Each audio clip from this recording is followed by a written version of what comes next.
Hello friend, graduate GK वाला में आप सभी का स्वागत है। रेलवे एनटीपीसी एग्ज़ाम से संबंधित ये आपका जीके का प्रीवियस ईयर प्रश्न है जो 30 दिसंबर तक के पूछा हुआ 2020 का प्रश्न है। 28 दिसंबर, 29 दिसंबर और 30 दिसंबर का सेकेंड शिफ्ट में पूछा हुआ प्रश्न है। आपका पहला प्रश्न है, जालियांवाला बाग हत्याकांड 13 अप्रैल 1919 को हुआ था। जालियांवाला बाग हत्याकांड कब हुआ था? 13 अप्रैल 1919 ईस्वी को। अगला प्रश्न है, भारत में राष्ट्रीय आय की गणना सर्वप्रथम किसने किया? दादा भाई नौरोजी ने। भारत में राष्ट्रीय आय का गणना सर्वप्रथम किसने किया था? दादा भाई नौरोजी ने। अगला प्रश्न है, सापेक्षता का सिद्धांत किसने दिया था? Albert Einstein. सापेक्षता का सिद्धांत किसने दिया था? Albert Einstein. अगला प्रश्न है, भारत का पहला संचार उपग्रह एप्पल है। भारत का पहला संचार उपग्रह का नाम क्या है? एप्पल। अगला प्रश्न है, जापान की मुद्रा क्या है? सही आंसर है येन। जापान की मुद्रा क्या है? येन। अगला प्रश्न है, बार्क BARC का मुख्यालय कहाँ है? मुंबई। बार्क का मुख्यालय कहाँ स्थित है? मुंबई में। अगला प्रश्न है, टैक्सोनॉमी के जनक कार्ल लिनियस को माना जाता है। टैक्सोनॉमी के जनक कौन है? Karl Linnaeus. अगला प्रश्न है, संविधान सभा का विचार सर्वप्रथम स्वराज पार्टी में किसने दिया था? मोतीलाल नेहरू। कब? 1934 ईस्वी में। संविधान सभा का विचार सर्वप्रथम स्वराज पार्टी में किसने दिया था? मोतीलाल नेहरू। 1934 ईस्वी में। अगला प्रश्न है, टिहरी बांध उत्तराखंड भागीरथी नदी पर स्थित है। टिहरी बांध किस राज्य में है? उत्तराखंड। कहाँ स्थित है? भागीरथी नदी पर। अगला प्रश्न है, संगीत उद्योग में उपलब्धियों को पहचानने के लिए ग्रैमी अवार्ड दिया जाता है। संगीत के क्षेत्र में कौन सा अवार्ड दिया जाता है? Grammy award. अगला प्रश्न है, NIU का फुल फॉर्म क्या है? Network interface unit. अगला प्रश्न है, मौलिक कर्तव्य को संविधान के 42वें संविधान संशोधन 1976 के तहत जोड़ा गया था। मौलिक कर्तव्य के तहत जोड़ा गया 42वें संविधान संशोधन 1976 के तहत। अगला प्रश्न है, मोपला विद्रोह 1921 केरल में हुआ था। मोपला विद्रोह कहाँ हुआ था? केरल राज्य में। कब हुआ था? 1921 ईस्वी को। अगला प्रश्न है, सेब में बैक्टीरिया से होने वाला रोग फायर ब्लाइट है। सेब में बैक्टीरिया से होने वाला रोग कौन सा है? Fire blight. फायर ब्लाइट किस में होता है? सेब में। किसके कारण होता है? बैक्टीरिया के कारण। अगला प्रश्न है, सूर्य का चमकीला सतह प्रकाश मंडल कहलाता है। सूर्य का चमकीला सतह क्या कहलाता है? प्रकाश मंडल। अगला प्रश्न है, सार्क का मुख्यालय कहाँ है? काठमांडू, नेपाल में। सार्क का मुख्यालय कहाँ है? काठमांडू। अगला प्रश्न है, गीत गोविंद के रचयिता जयदेव हैं। गीत गोविंद के रचयिता कौन है? जयदेव। अगला प्रश्न है, संयुक्त राष्ट्र विकास कार्यक्रम UNDP का मुख्यालय कहाँ है? न्यूयॉर्क। संयुक्त राष्ट्र विकास कार्यक्रम का मुख्यालय कहाँ है? न्यूयॉर्क। अगला प्रश्न है, नींबू के रस का pH मान 2.4 होता है। नींबू के रस का pH मान कितना होता है? 2.4। अगला प्रश्न है, संविधान का जनक किसे कहा जाता है?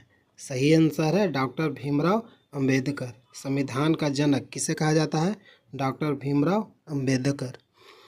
अगला प्रश्न है, विमुद्रीकरण के समय RBI के गवर्नर उर्जित पटेल थे। अगला प्रश्न है, अरब सागर में गिरने वाली नदी सिंधु नदी, नर्मदा नदी और ताप्ती नदी है। अरब सागर में गिरने वाली कौन सी नदी है? सिंधु, नर्मदा, ताप्ती। अगला प्रश्न है, इंटेल i9 माइक्रो प्रोसेसर है? इंटेल i9 क्या है? Micro processor. अगला प्रश्न है, यूनेस्को का मुख्यालय पेरिस में है। यूनेस्को का मुख्यालय कहाँ स्थित है? पेरिस। अगला प्रश्न है, जातक कथाओं का संबंध महात्मा बुद्ध के पूर्ण जन्म से है। जातक कथाओं का संबंध किससे है? महात्मा बुद्ध के पूर्ण जन्म से। अगला प्रश्न है, पाइथन एक प्रोग्रामिंग भाषा है। अगला प्रश्न है, कैबिनेट मिशन 1946 में भारत आया। कैबिनेट मिशन भारत कब आया था? 1946 ईस्वी में। अगला प्रश्न है, भारत में कुल 25 हाई कोर्ट है। भारत में कुल कितना हाई कोर्ट है? 25। अगला प्रश्न है, भारत की सबसे लंबी सड़क चेनानी नासरी सुरंग जम्मू कश्मीर में है। भारत की सबसे लंबी सड़क का नाम क्या है?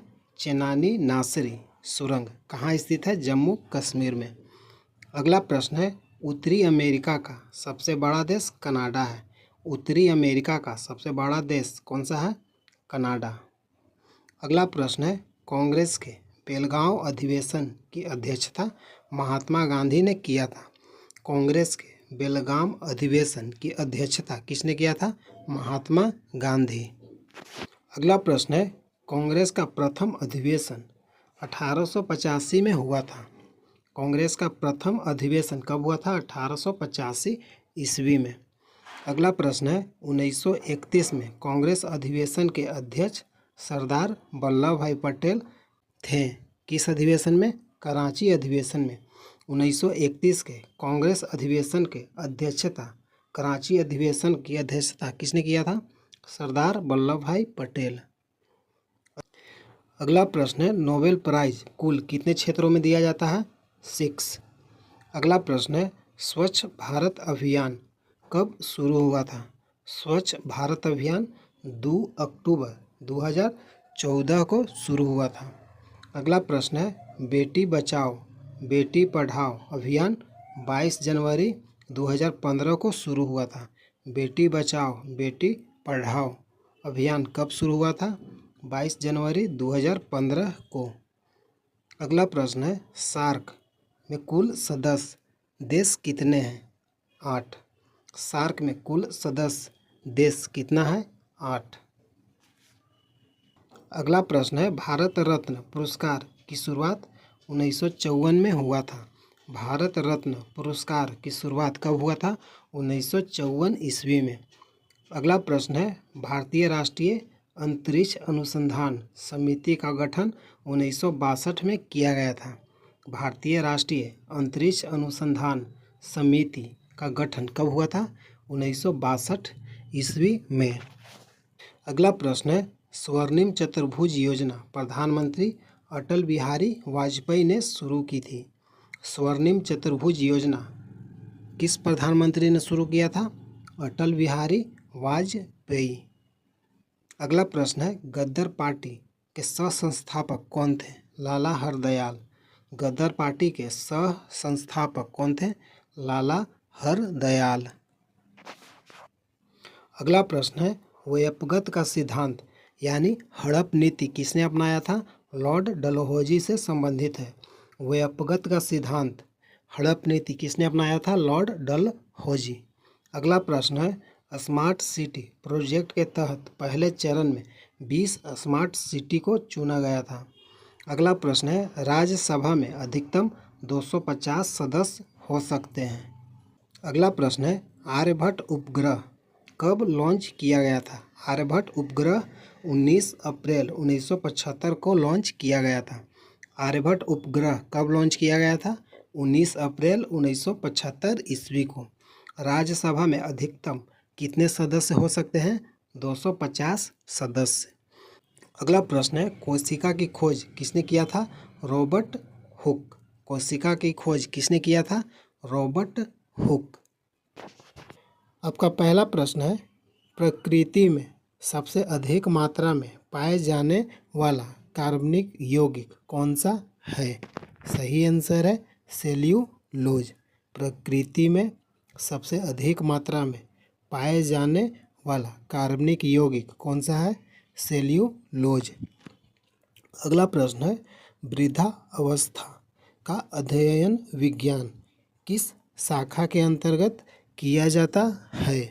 सही आंसर है जीरेंटोलॉजी। वृद्धा अवस्था का अध्ययन किसके द्वारा करते हैं? जीरेंटोलॉजी। अगला प्रश्न है डोलोमाइट किसका अयस्क है? सही आंसर है कैल्शियम का। डोलोमाइट का रासायनिक सूत्र क्या है? CaCO3। डोलोमाइट किसका अयस्क है? कैल्शियम का। अगला प्रश्न है खट्टे फलों में कौन सा विटामिन पाया जाता है? सही आंसर है विटामिन सी। खट्टे फलों में कौन सा विटामिन होता है? Vitamin C. अगला प्रश्न है ध्वनि की तीव्रता मापने वाला यंत्र क्या कहलाता है? सही आंसर है ऑडियोमीटर। ध्वनि की तीव्रता किस यंत्र के द्वारा मापते हैं? ऑडियोमीटर। हेलो फ्रेंड, इस वीडियो में 30 प्रश्न कवर करने वाले हैं जो प्रीवियस ईयर प्रश्न है, जो एग्जाम में पूछा हुआ है। अगला प्रश्न है दूध का खट्टा होना किसके द्वारा होता है? सही आंसर है जीवाणु के द्वारा। दूध का खट्टा किसके कारण होता है? जीवाणु के द्वारा। अगला प्रश्न है श्वेत प्रकाश के वर्णक्रम में प्रिज्म द्वारा सर्वाधिक विचलित होने वाला कौन सा रंग है? सही आंसर है बैंगनी रंग। श्वेत प्रकाश के वर्णक्रम में प्रिज्म द्वारा सर्वाधिक विचलित कौन सा रंग है? बैंगनी रंग। अगला प्रश्न है रेफ्रिजरेटर में प्रशीतक का क्या कार्य होता है? सही आंसर है फ्रीऑन। रेफ्रिजरेटर में प्रशीतक क्या होता है? सही आंसर है फ्रीऑन। अगला प्रश्न है दूध से दही बनाने में कौन सा बैक्टीरिया सहायक होता है? सही आंसर है लैक्टोबैसिलस। दूध से दही बनाने में कौन सा बैक्टीरिया सहायक होता है? लैक्टोबैसिलस। रेफ्रिजरेटर में प्रशीतक के रूप में क्या होता है? फ्रीऑन।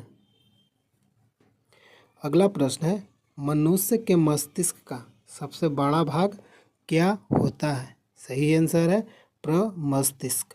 मनुष्य के मस्तिष्क का सबसे बड़ा भाग को क्या कहते हैं? प्रमस्तिष्क। अगला प्रश्न है ब्लड कैंसर को आमतौर पर किस नाम से जाना जाता है? सही आंसर है ल्यूकेमिया।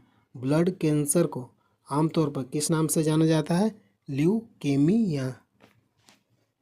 अगला प्रश्न है कैंसर के उपचार में किसका प्रयोग किया जाता है? सही आंसर है कीमोथेरेपी। कैंसर के उपचार में किसका प्रयोग होता है?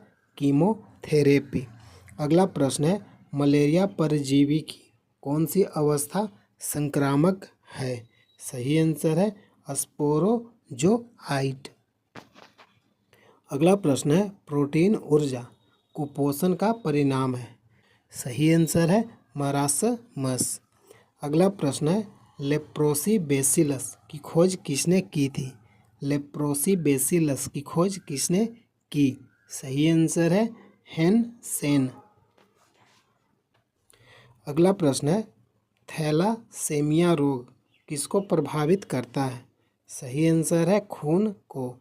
थैलासेमिया रोग किसको प्रभावित करता है? खून को। अगला प्रश्न है निद्रालु व्याधि रोग की वाहक है? सेटसी मक्खी।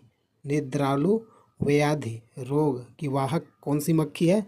सेटसी मक्खी। अगला प्रश्न है प्लाज्मा में जल का कितना प्रतिशत होता है? सही आंसर है 90%। प्लाज्मा में जल का कितना प्रतिशत होता है? 90%। अगला प्रश्न है एक गिलास पानी पीने से कितनी कैलोरी मिलती है? सही आंसर है 0।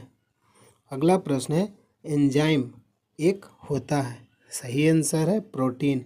एंजाइम क्या होता है? प्रोटीन। अगला प्रश्न है गोल्डन चावल किसका प्रचुरतम स्रोत है? सही आंसर है विटामिन ए। गोल्डन चावल में किस विटामिन का अत्यधिक मात्रा होता है? Vitamin A.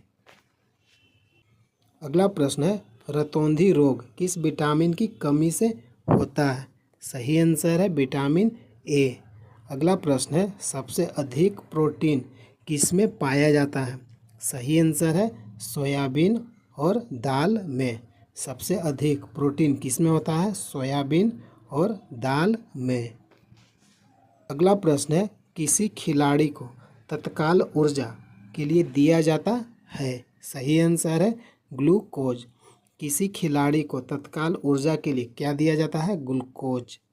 अगला प्रश्न है, मानव शरीर में खून के शुद्धिकरण को क्या कहा जाता है? सही आंसर है डायलिसिस। मानव शरीर में खून के शुद्धिकरण को क्या कहते हैं?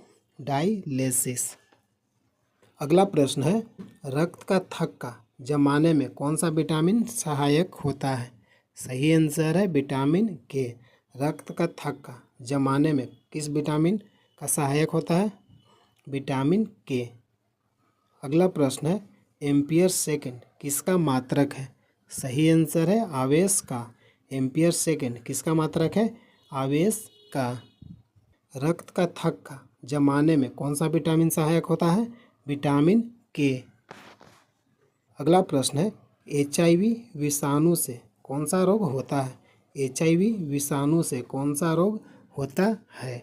सही आंसर है एड्स। HIV किसके कारण होता है? विषाणु के कारण। कौन सा रोग होता है? एड्स रोग। अगला प्रश्न है, सूर्य के प्रकाश की सहायता से शरीर में किस विटामिन का निर्माण होता है? सही आंसर है विटामिन डी। सूर्य के प्रकाश से कौन सा विटामिन मिलता है?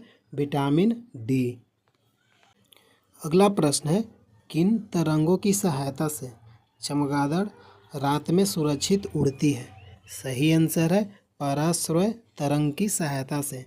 किन तरंगों की सहायता से चमगादड़ रात में सुरक्षित उड़ती है? पराश्रय तरंग की सहायता से। हेलो फ्रेंड, अगर वीडियो अच्छा लगा है तो लाइक कीजिए। प्रतिदिन इसी तरह वीडियो देखने के लिए चैनल को सब्सक्राइब कीजिए। जय हिंद, जय भारत।